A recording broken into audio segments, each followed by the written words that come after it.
Mawu nagave mianu ɖe edzi eye wòanati fafa mi zã be miagade si eye ama kple Yesu mi aƒetɔ geɖewo. Amen. Amen.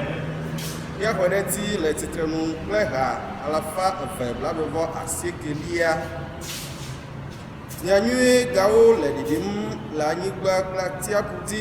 Xɔxɔ vivi ƒe yayiranya wotɔe vɛ na wò kple nye. Mawu lɔ xexea me tsɔ eƒe tenuvi na mi. Ame si ke xɔ edzi se la akpɔ gbemavɔ le gbɔ. Nyanyui ƒe gaƒoƒo aleke wòle ɖiɖim xɔxɔ ƒe gavivi tsɔ yayiranya vɛ na mi.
Kafu edze na wo le Zion eye woe woaxe adzɔgbeɖefe na eɖo ato gbedodoɖa gbɔwoe ŋutilawo katã woayi míaƒe vodadawo ɖo kpo ɖe mía dzi ke etsɔ míaƒe dzidadawo kee woayra ame si le tia eye nena be wòava nɔ wo xɔxɔnuwo.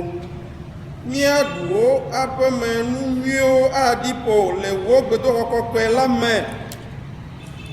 Etsɔ ŋutiŋɔwo ɖo to mi le wo dzɔdzɔnyenye la nu. Míaƒe xɔname ƒe Mawu, wò ame si nye sitsoƒe na anyigba ƒe mlɔenuwo kple ɖiɖiƒe ƒe atiaƒuwo, ame si like to zã le wo ŋusẽ me eye netsɔ ŋusẽ bla ali dzi, ame si ti ƒume gbeɖeɖe kutotsoewo ƒe wɔwɔ kple dukɔwo ƒe dziɖoɖo nu. Ne anyigba ƒe mlɔenutɔwo navɔ wò dzesiwo, ena ŋdi kple fiẽ ƒe etsoƒe tso aseye, eɖo ŋku anyigba dzi eye neɖe ti wòwu ko nɛ.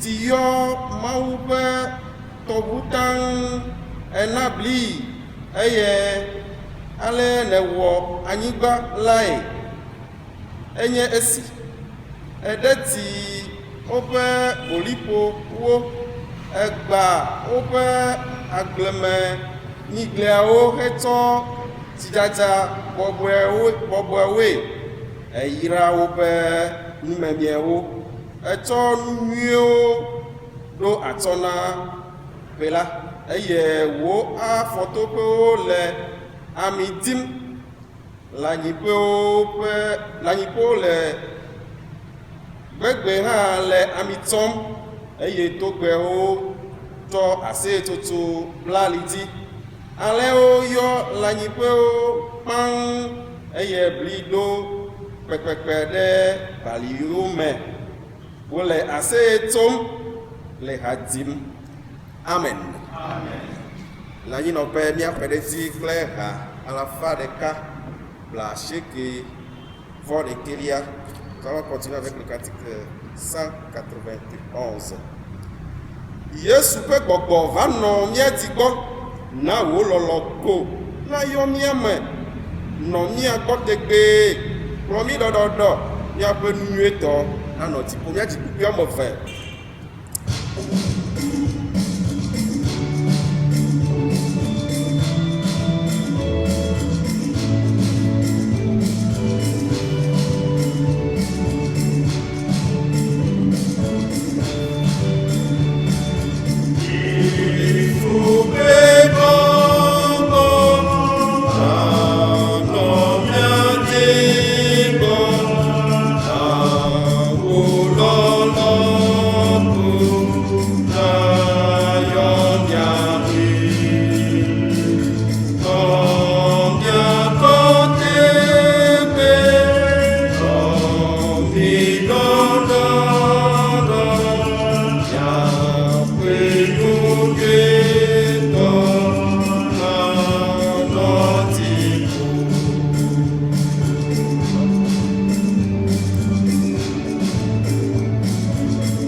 Katatɔ fofo ma vɔ dɔmenyotɔ amenuve la mitsɔ bubu kafukafu kple akpeɖeɖe na mu le wò amenuveve dɔmenyo siwo katã negatsɔ kplɔ mi kɔsina ɖeka enye si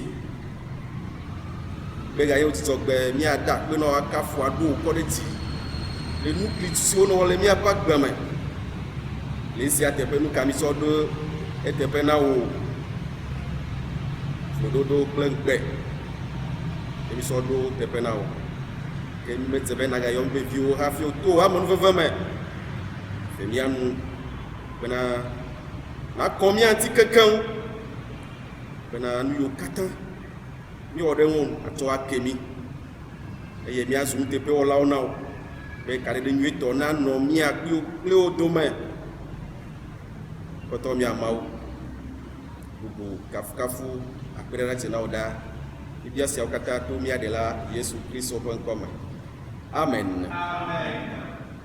Le titrenu míaƒo míaƒe dzixɔse agblɔ be ŋkɔ Mawu si nye tɔ ŋusẽ katatɔ si wɔ dzi kple anyigba dze se exɔ Yesu Kristo Mawu ƒe tenuvi si nye mía Aƒetɔ la dzi se ame si be fofo tso gbɔgbɔ bɔbɔe me eye Maria ɖetugbi la dzi.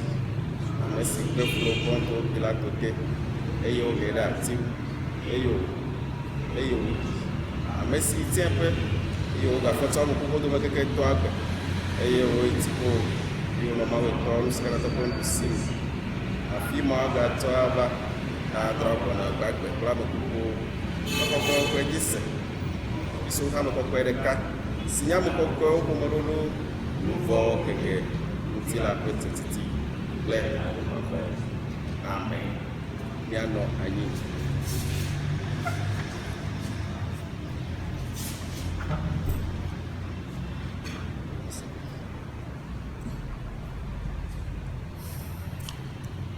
Yesu Kristo, Yesu Kristo, Yesu Kristo. Azɔ mina miase nkeke le pas de Déo. Écoutons à présent les annonces du jour. Egbe enye kwasira si anlɔm ƒe nkeke wi evelia le ƒe ve la velia me. Enye kɔsira blavevɔ enyilia le ƒea me. Kɔsira adelia le Pentecoste megbe eye wònye Trinitate etɔ̃lia. Nyati ke woɖe tso Mawu nya etɔ̃ katã me le gbe subɔsubɔ ya me le gbɔgblɔm be kpɔ egbɔ be nagado flo Aƒetɔ la ƒe amenuveve o. Kpɔ egbɔ be nagado flo Aƒetɔ la ƒe amenuveve o. Nye le akpe manya gã aɖe dam na mía Mawu nublanukpɔla ametakpɔla de la ame yi ke metemi eƒe amegbɔnɔnɔ tso gakeme yi ke edɔ manyataya eɖi anyi va da asi na egbe. Mawu le mía ta kpɔm, ele mía nyim, ele mía hem keke yi keke eye ame etɔ̃ nye ŋutikɔkɔe bubu kple dodoɖeti ala sere tegbetegbe. Amen. Míedi be míada akpe na hamevi nyɔnu kple ŋutsuwo yiwo katã tsoe ɖo ɖokui dzi va kɔsira ya me le kpɔa dzi hena ŋkɔ yɔyɔ wɔnawo. Mawu nuteƒewɔla, Mawu nublanukpɔla na ɖo mia gɔme anyi eye wòayra mi ɖe miaƒe dɔ nyuie sia dɔ nyuie wɔwɔ ta. Eye míega le yɔyɔ wɔm na ame yiwo katã mekpɔ va yɔ ŋkɔ xa ɖewoa, be míegakpɔtɔ le kpɔa dzi le kɔsira ya me hena ŋkɔ yɔyɔ dzi yiyi. Akpe na mi ɖe miaƒe nugɔmesesewo ta. Míenya be míakpata míaƒe didie nye be ne míeyɔ ŋkɔa míade Aƒetɔ ƒe kplɔ̃ ŋuti abe ale yi ke míewɔnɛ godo ene, gake ku ɖe dɔlélia ta mimate ade kplɔ̃ ŋu abe ale yi ke edi o, gake míexɔe se be le ŋkeke yiwo ke gbɔna me míadogo le gbedoxɔ ya me ade Aƒetɔ ƒe kplɔ̃ ŋuti ne nye be wova ɖe mɔ be míadze subɔsubɔ gɔme. Mawu ŋutɔ nanɔ anyi kple mía dometɔ ɖe sia ɖe va da asi na ŋkeke mawo dzi. Míedi be míada akpe na osɔfowo, amemegãwo kple ame yiwo katã tsoe ɖe wo ɖokui dzi tɔxɛ na Bibla habɔbɔ eye wode tsevie etsɔ memena yi ke va yi hena mía nɔvi dada kpegba yawa Masan Jeanette ƒe ɖiɖi kɔnu. Ame yi ke ku nyitsɔ dzoragbe le eƒe blaade-vɔ-atɔ̃lia xɔxɔ me. Mie le baba dom na eku ƒometɔwo. Mawu na fa akɔ na mi le nɔnɔme nyuietɔ me. Ame ɖe to na be amen. Aujourd'hui, nous sommes au dimanche 12 juillet 2020. C'est le 28e dimanche de l'année, le 6e après la Pentecôte et le 3e dimanche de la Trinité. Et le thème dégagé à la lumière des 3 textes du jour s'intitule « Évite de mépriser la grâce du Seigneur ». Évite de mépriser la grâce du Seigneur. Nous rendons gloire à Dieu, le Père Tout-Puissant, qui nous fait grâce de sa présence depuis le début de cette crise sanitaire jusqu'à aujourd'hui. Nous espérons qu'il continue par œuvrer aux côtés de chacun d'entre nous, que sa main protectrice s'étende sur chacun et chacune, ceci pour la seule gloire de son nom. Nous disons merci à tous ceux qui sont passés à la paroisse dans cette semaine pour les inscriptions mensuelles. Nous appelons tous ceux qui ne l'ont pas encore fait de passer le faire dans cette semaine. Nous savons que le désir de tous, après ces inscriptions, c'est de prendre part à la Sainte Seine comme par le passé, ce qui ne tardera pas à arriver d'ici quelques jours, puisque nous tendons résolument vers la réouverture des lieux de culte. Nous disons aussi merci aux pasteurs, aux presbytes et à tous ceux qui ont fait le déplacement de Tchévier hier, surtout la Bible Habobo, pour assister à l'inhumation de notre sœur et maman, Madame Pekbayawa Massan Jeannette, décédée le 6 juillet passé à l'âge de 65 ans. Nos sincères condoléances à la famille éplorée. Amen. Amen. Inclinons-nous pour la prière d'illumination. Mi demoto mi atobera ina ngokwe maunyao sese. Seigneur notre Dieu et notre Père, Père trois fois saint, nous te sommes infiniment reconnaissants pour cette occasion que tu nous donnes d'écouter, de méditer ta parole. Père, illumine-nous pour sa compréhension et sa mise en pratique, ceci par la puissance de ton Esprit Saint. Amen.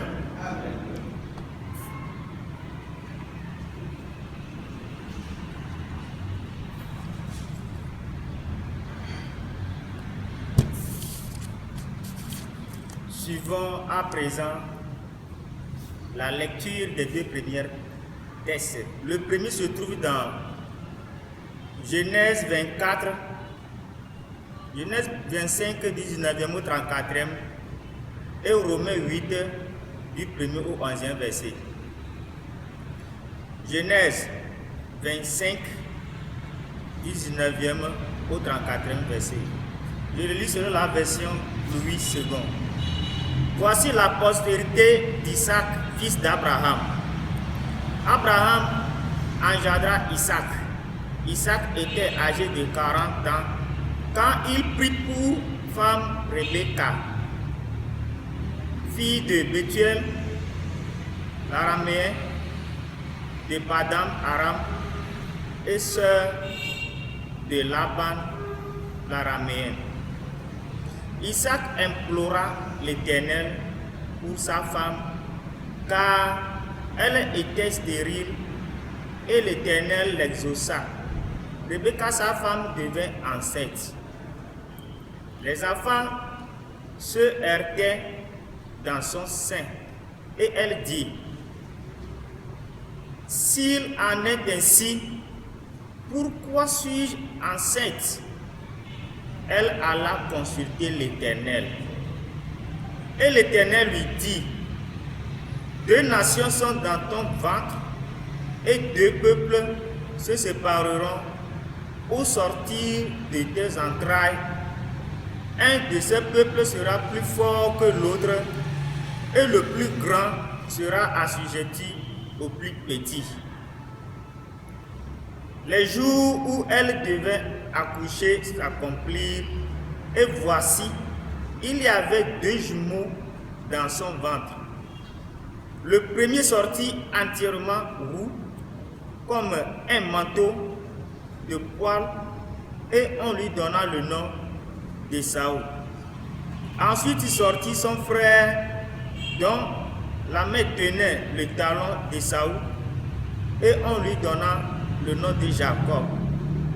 Isaac était âgé de 60 ans lorsqu'il naquit. Ses enfants grandirent. Ésaü devint un habile chasseur, un homme des champs, mais Jacob fut un homme tranquille qui restaient sous les tentes. Isaac aimait Ésaü parce qu'il mangeait du gibier et Rebecca aimait Jacob. Comme Jacob faisait cuire un potage, Ésaü revint des champs, accablé de la fatigue.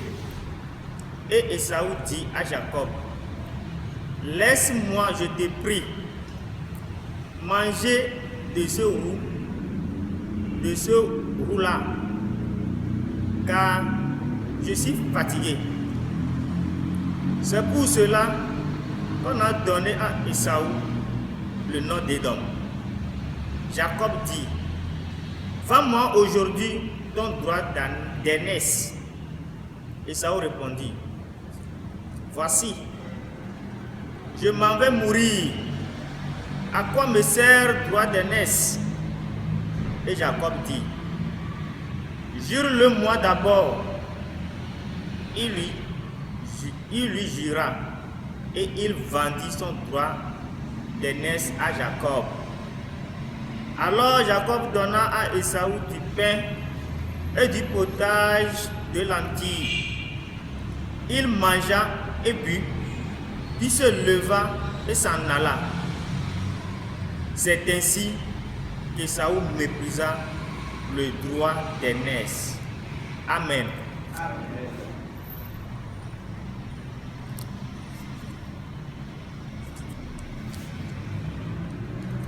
Romains 8, du 1er au 11e verset. Il n'y a donc maintenant aucune condamnation pour ceux qui sont en Jésus-Christ. En effet, la loi de l'esprit de vie en Jésus-Christ m'a affranchi de la loi du péché et de la mort. Car chose impossible à la loi, parce que la chair la rendait sans force.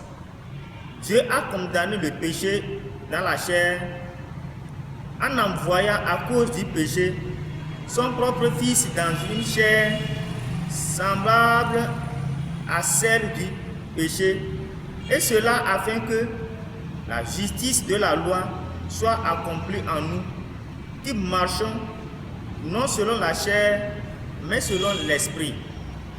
Ceux, en effet, qui vivent selon la chair s'affectionnent aux choses de la chair, tandis que ceux qui vivent selon l'esprit s'affectionnent aux choses de l'esprit. Et l'affection de la chair, c'est la mort, tandis que l'affection de l'esprit, c'est la vie et la paix, car l'affection de la chair est inimitié contre Dieu, parce qu'elle ne se soumet pas à la loi de Dieu et qu'elle ne le peut même pas. Or, ceux qui vivent selon la chair ne sauraient plaire à Dieu. Pour vous, vous ne vivez pas selon la chair, mais selon l'esprit, si du moins l'esprit de Dieu habite en vous. Si quelqu'un n'a pas l'esprit de Christ, il ne lui appartient pas. Et si Christ est en vous, le corps, il est vrai, est mort à cause du péché, mais l'esprit est vie à cause de la justice. Et si l'esprit de celui qui a ressuscité Jésus d'entre les morts habite en vous, celui qui a ressuscité Christ d'entre les morts rendra aussi la vie à vos corps mortels par son esprit qui habite en vous. Amen. Amen.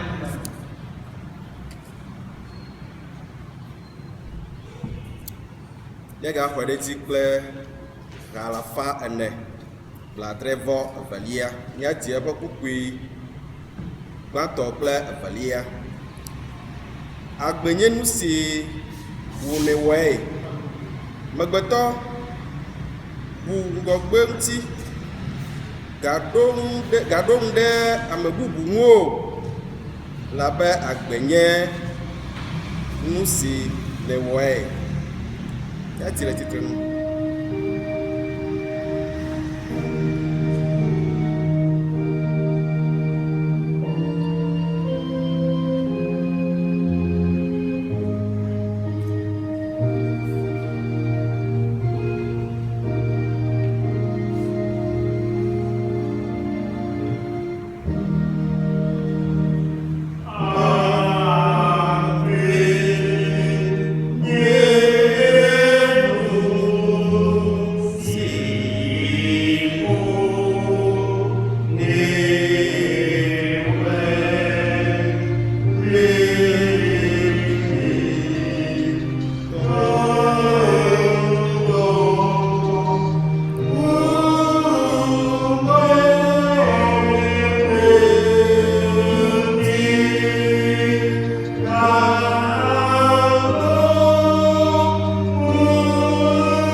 Wanwanyi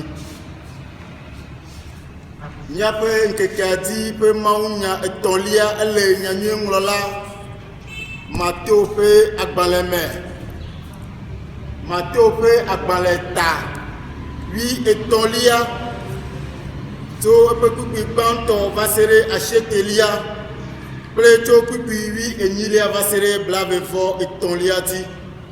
Notre troisième texte du jour est tiré de l'évangile selon Matthieu au chapitre 13 du 1er au 9e verset, puis du 18e au 23e verset.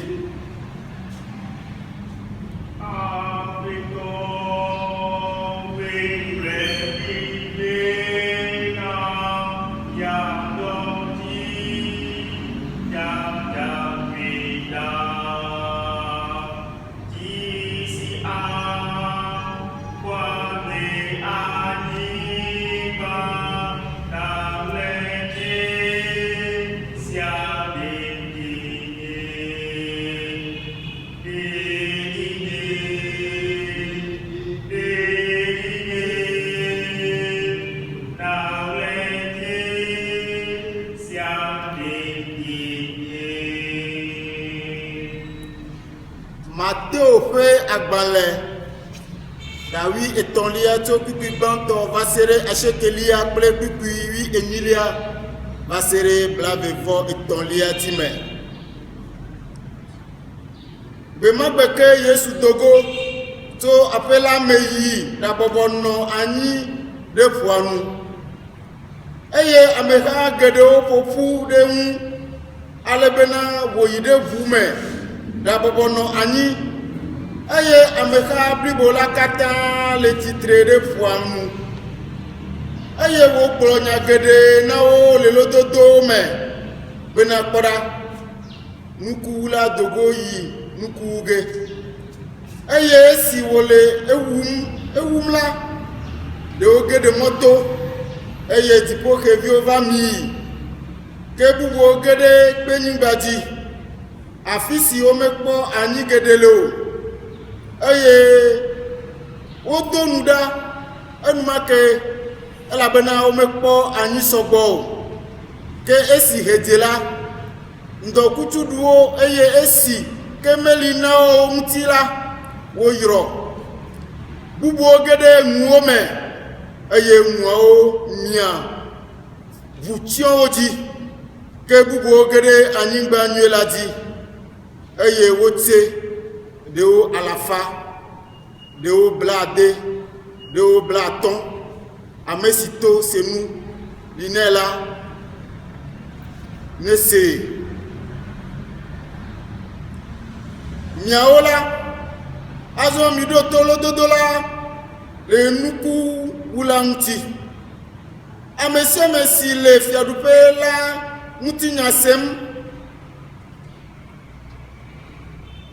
eye mesia egɔme o la vɔ̃ɖitɔ la va axa nu si wowu la ɖe eƒe dzime esia nye ame si gbɔ wowui ɖe mɔto la ke nu si wowu ɖe kpenyigba dzi la eya nye ame si ne ese nya la exɔnɛ enumake kple dzidzɔ ke esi ke meli ne ŋuti o la enɔ anyi ʋɛɛ ko eye ne fukpekpe kple yometiti le nya la ŋuti va la enumake woɖia enu ke nu si wowu ɖe ŋuwo me la eya nye ame si le nya la sem eye tete xexea me ƒe agbagbadzedzewo kple kesinɔnuwo ƒe beble ʋu tsyɔ nya la dzi eye wòti matsematse la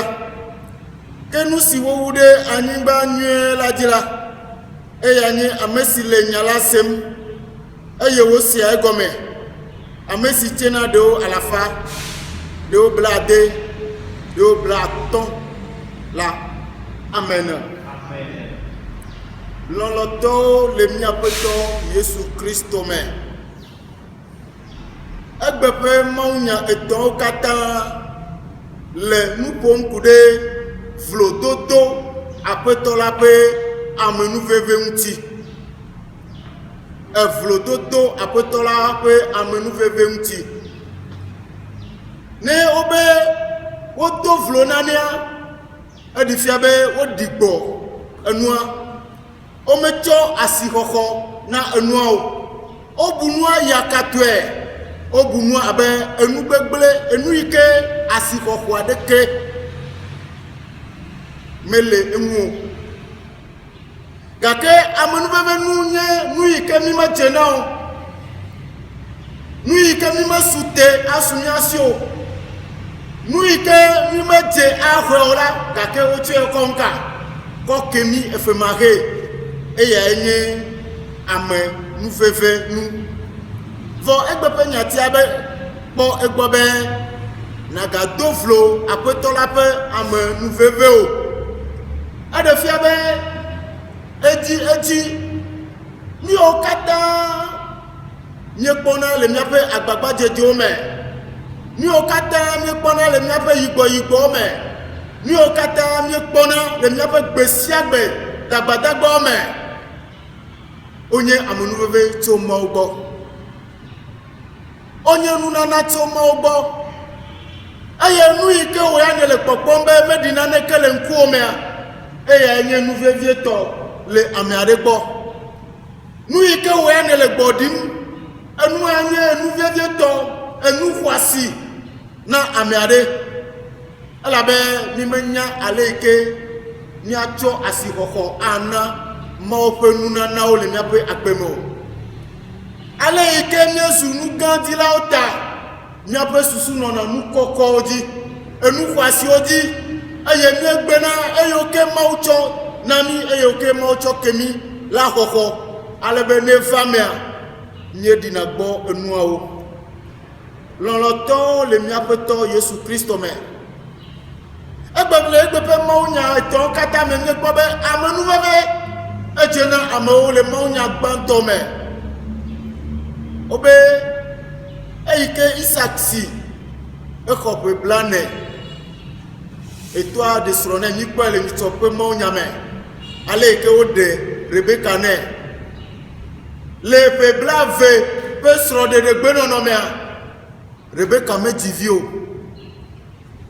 gake eyi ke Mawu ƒe amenuveve va su Rebeka si eye wòfɔ foa dzɔgbenyuitɔ mawunya na míenya be venavi eve ye le dɔme nɛ gake ɖeviawo le tukara wɔm ne míakpɔe le kpikpui blavevɔ evelia me míakpɔe be Rebeka ɖi gbɔ Mawu ƒe amenuveve edo vlo Mawu ƒe amenuveve egblɔ be ne aleke wòanɔ la ke ena nyo wu nam be nyemefɔfɔ eɖe fia be kaka yi ke fɔfɔfɔ heva eŋuti la enye eƒoe ɖe nu ena be ameatɔtɔ ale be wòdo vlo Mawu ƒe amenuveve ne aleke efufɔfɔ enye na vevesese ne aleke efufɔfɔ lea anyo na be nyemewɔka nyemefɔfo vlododo Mawu ƒe amenuveve ame yi ke nɔ anyi ƒe blave ele vi dim ƒe blave eyi ke Mawu be yeawɔ nu nyuie nea etsɔ vi ve kɔ de eyama me gake wobe ɖeviawo le tukara wɔm le ƒodoa me le ɖeviawo be tukara wɔwɔ ŋutia Rebeka be ne ɖe nya enyo na wu be yeanɔ nyi efu mafɔmafɔ eye ne míega le mawunya ma mekea míakpɔe be eyi ke wova dzi evi eveawoa gbãtɔwo yɛ be Esau eveliawo na ŋkɔe be Yakobo eye wo be Esau nye adelã eye Yakobo ya enye aƒemenɔla Isak lɔ Esau ƒe nya gbɔ elabe ne yi adegbea exea elã abisiawo egbemelãwo eye wowɔna kalesi wowɔna ebesesi ne eɖuna esena vivi alebe elɔna Esau ƒe nya gbɔ gake wo be Rebeka elɔna ameka be nya gbɔ elɔna Yakobo be nya gbɔ elabe adokpo mɔnuvie wònye be yina fia ɖeke o edɔ ɖeke menya na wɔna nɛ o vɔ evava me be wobe gbe ɖeka eyi ke Esau yi adegbe ye wògbɔ adɔ le ewu ye wòde gogo nɔvia be maka nane nam ne ma ɖua o nɔvia be hafi ma na o nanea natsɔ wo ŋgɔgbevi nyenye adzra nam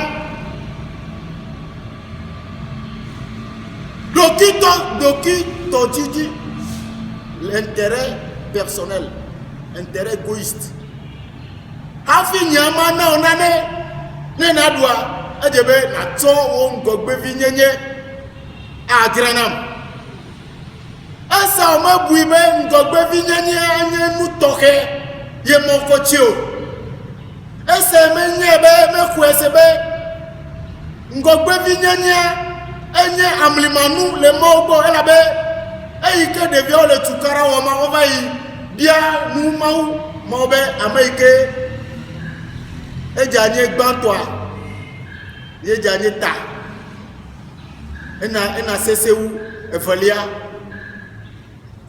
eye le dɔwua me ta le xexea me nya maɖu maɖiƒo maɖu nye tsina dze me ta etsɔ eƒe ŋgɔgbevi nyenye kɔdzra edo vlo Mawu ƒe nunana edo vlo nu yi ke Mawu nu xɔasi ma bui naneke o ebui adokpo dinue eye wo tu abe nyema lo akude ngo nukanye ngo gbevinyenye o e me ko na ko nudu anam eye wo ko ne eye bibla be adoflo mo pe amenu bebe lolo to le nyapoto Yesu Kristo me le maunya afelia me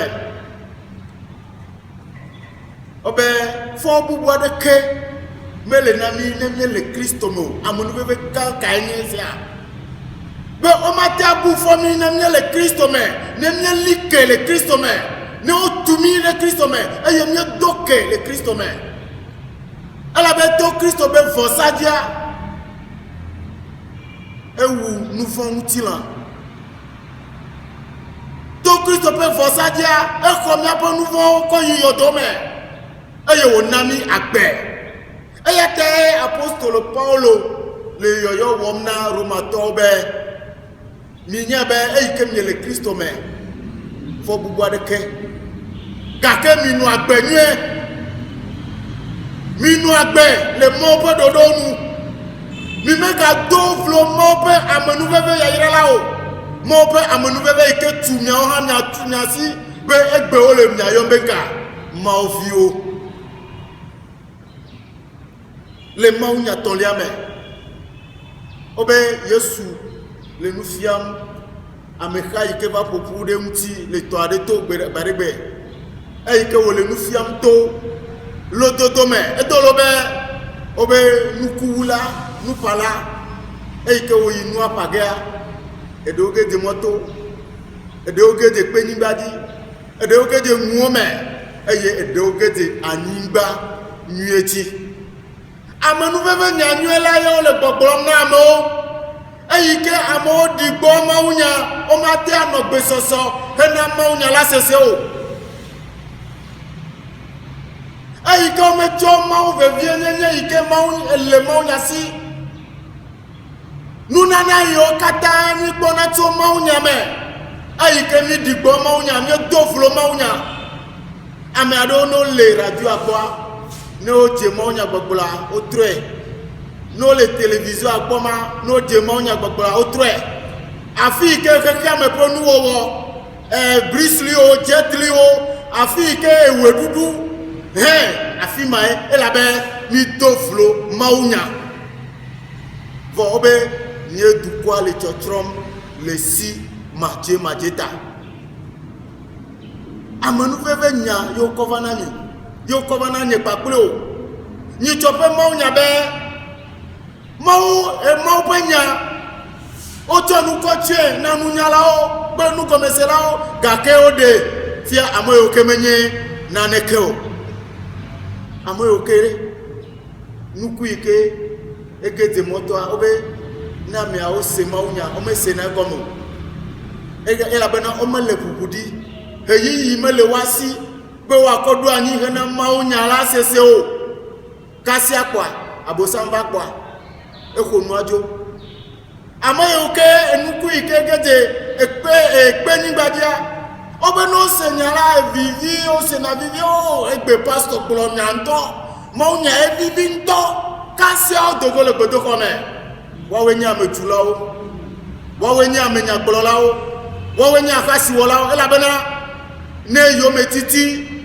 alo nupoli popo va me kure mo nyantia mi awe nye church to mi awe nye hadia gawo mi awe yi lolo to le mi apoto Yesu Kristo me ayo keke de mu omela obe enua omia alebe ovuchoji alebe omati atio enua omia kake omati atio wo wenya mo oke o se na maunya edona vivi edona jijona kake keke amepe blezi keke amepe nujojro abale keme gbere dongo o Barça kple Real o le bola pom nukabe efata e magase o eke me pe nujotro olonu ade nu alebe ni mate acheku eye nuku ike gede ani gba ni odia ogbo wenye amoyoke chodo kidani chope keyi dani chope nu na mesi dani hena mope nyala didi ena mo pe nyala sese eye no sela bia bia iko wona la aleke apoto matia wo achi ekode do wo me eye o dana si odo kibe gbogbo kokela na kplo lono to nyatia be po egbobe na gato flo apoto la pe amonu veve o me ko esebe mo uchona ne konvenu o koko eye ke wo ya ne le di gboma nua ne le nua gboma be nu ma di nua de mo ma tono be Amérique nkumele Amérique afokpa melesio le nu hambe afokpa melesio gake amiare le afojim ewe afolasio ye afokpa emelasio ye ne le nu ham amiare le tepeade el afojim ya tiazo afokpa lo tete mele popomo nu si anu ike mocho na ora da pe na edechi eye na le medasi eye na no bubudi ena gede okoko ela bana mia pe maula amonu fila onye mauna fait les pakolo mianou amen. Bien-aimés frères et sœurs dans la foi, évite de mépriser la grâce du Seigneur, tel est le thème dégagé à la lumière des 3 textes du jour. Nous dirons que le mépris est un sentiment par lequel on juge une chose ou une personne indigne d'estime, d'attention, d'aucune importance, d'aucune nécessité ou valeur. Mépriser une chose, c'est faire fi de la chose, la sous-estimer, la déconsidérer. L'homme dans son ensemble est un éternel insatisfait qui ne sait pas apprécier les opportunités qui s'offrent à lui par le dessein de Dieu. Or, l'homme jouit de la faveur de Dieu, de sa bienveillance, de sa générosité, de sa bonté et de sa gentillesse. En réalité, l'homme est un objet de grâce de la part de Dieu. Tous ses avoirs ou richesses, sa vie, ses mouvements et même tout son être est pure grâce. La grâce est alors opposée au mérite. Ainsi, parler de grâce, c'est parler de quelque chose qu'on reçoit non par mérite, mais par faveur, par bonté, par générosité de la part de Dieu. Or, il nous arrive souvent de mépriser ce que nous avons ou nous recevons par grâce, d'où la recommandation du thème de ce matin qui dit « Évite de mépriser la grâce du Seigneur ».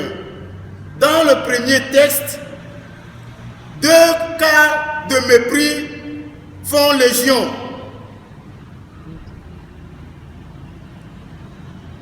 Dans ce texte, 2 cas de mépris de la grâce de Dieu sont à mentionner. Au verset 22, à cause des heures entre les 2 fœtus jumeaux en son sein, Rebecca regrette d'être tombée enceinte après 20 ans de vie de couple sans enfant. Au verset 34, Esaü, devant la faim, a méprisé la grâce du Seigneur en vendant son droit d'aînesse pour la simple nourriture. Dans le deuxième texte, Paul nous rappelle que ce n'est par pure grâce que nous avons été rachetés de la loi du péché et de la mort spirituelle. Alors ainsi, nous ne devons pas mépriser cette grâce du Seigneur en vivant selon les désirs de la chair, mais plutôt de vivre selon les désirs de l'esprit. Dans l'évangile du jour, ici, il est question du mépris que nous avons vis-à-vis de la parole de Dieu qui est une grâce pour nous. Jésus compare les auditeurs selon leur réceptivité de la parole de Dieu aux différents sols cités dans le texte, le long du chemin, c'est-à-dire ceux qui écoutent et après, il n'y a rien. Dans les endroits pierreux, ceux qui reçoivent avec joie la parole, mais quand viennent les tribulations, ils chancellent. Sur un sol épineux, ceux qui entendent, mais face au désir charnel, il succombe. Et la bonne terre, celle qui reçoit le message divin et qui la met en pratique. Bien chers frères et sœurs dans la foi, évite de mépriser la grâce du Seigneur. Je sais que le Seigneur a accompli quelque chose dans ta vie, que toi tu ne regardes pas comme étant quelque chose d'important. Mais ce que toi tu méprises, c'est ce que quelqu'un autre recherche vivement. Puisse le Saint-Esprit nous aider à ne pas mépriser les grâces que le Seigneur nous accorde chaque jour. Que le Saint-Esprit nous vienne en aide. Amen. Amen.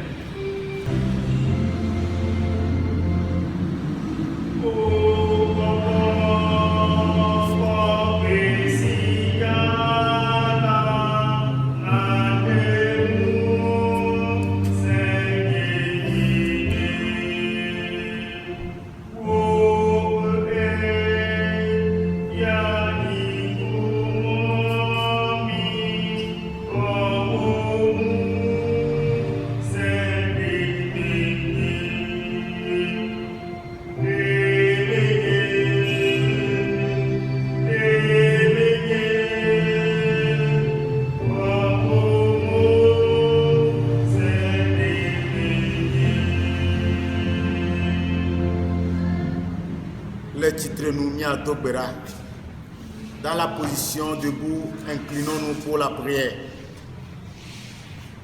Maou mavoto, Maou amanu fela, Maou tomonyoto, Apoto nkeke, ne veamianu, nkeke ne wana nu klitio le miapakbeme, ne chona nu kwasio nanami. Kake abe amoyoke enume sunao ene la apoto nye dona flow am veve la koko nye dina gbo wonu nanao apoto e atandia ne le mi ayombe mi akpo gbobe mi ma do flow wo amonu veve la o apoto nye de kuku no be na pere mi anti donc se mi na be wo gbogbo kokwe na fode mianu be mianu bubudi hena akpeda danao mau eyo kata ne chokemi eyo kata ne ganami eyo kata ne gawole miape agbemele kosira ya pe mososo me nimate do ba gbe olo to bobe mele miasum han ola apoto nye de kukube na ko akpe de sia deta nye galimia doki chom le gbegblem de asiome oh mau gbagbe mau amegbeto kata wala nye de kukuno apoto nye de kukuno be mega drop onumi le vlodo do pe nya ya omo fiami aleike mi ono jijo pom le wonu na naunti eye aleike mi acho belele toke ananusianu iketo gbo vanamilata uti fofo nega bu kosira ye pa gbo nunami fofo nye de kukuno bolomito kosira katame alabe amagedo ti viebe yo agere kosira ya me gakome po gakemi ame madinu ya wapoto wo amenu veve webe nega buepe agbo nunami ni ochomya do kile gbegblem de asiome wo ame plosine no miati wo nkune no miati eye na de mida le fu ame de siade ele do pata do manyata afoku pata de siade me eye na ka do de mi adometo de siade pe agbemuti o mau agbenala ni ochomya vio nya pe soro de po le gbegblem de woji popote le coronavirus pe ke yi ama peto nye de kukuno be wo asi na no miati mo mi gale koko pom no apoto gbolonya de kale ofia zikpe adi bena nyape fiaka na se eye wo vugbedo ko alebe mi ava apeta asubo adebubu onkonti ma unu si anu ikenye mokenu na gbedo ko pe gbogbo ka bula mne de kuku na obe na do kata ken dono akosio tienvio de katia nisilao nu odono apoto nye cho kata le wo afonu dem nye de kuku na obe to me nye to ikene nyela na zebugo bola donc won hawati to Kristo Yesu Nazareth la pen come amen ni atogbereka ado mi apeto Yesu Kristo pegbe si ofiami agble plejidora mi mtebe nya fofo si le tipo on continue encore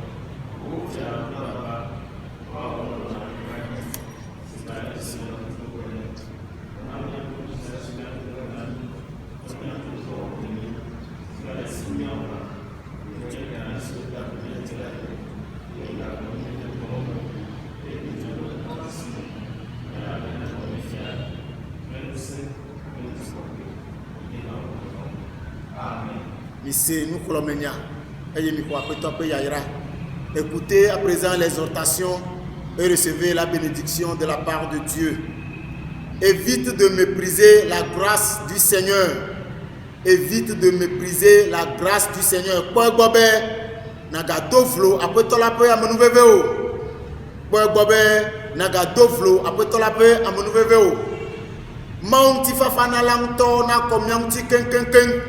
Nana mi ape gbogbo mti la kple luvo na no anyi de die mo kaka manonwi ala sere mi ape to Yesu Kristo pe va vagbe.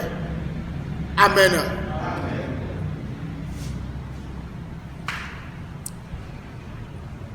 Mia ayeti kple ha alafato la atolia sileye nu ha ka alafato la atolia nyeti kuku amove wo le TV nui la siko pomele aga pesese la wo me joro we nye nu kple tise mano we nye tarope kple nu siam nam we nye tarope kple nu siam nam.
Nos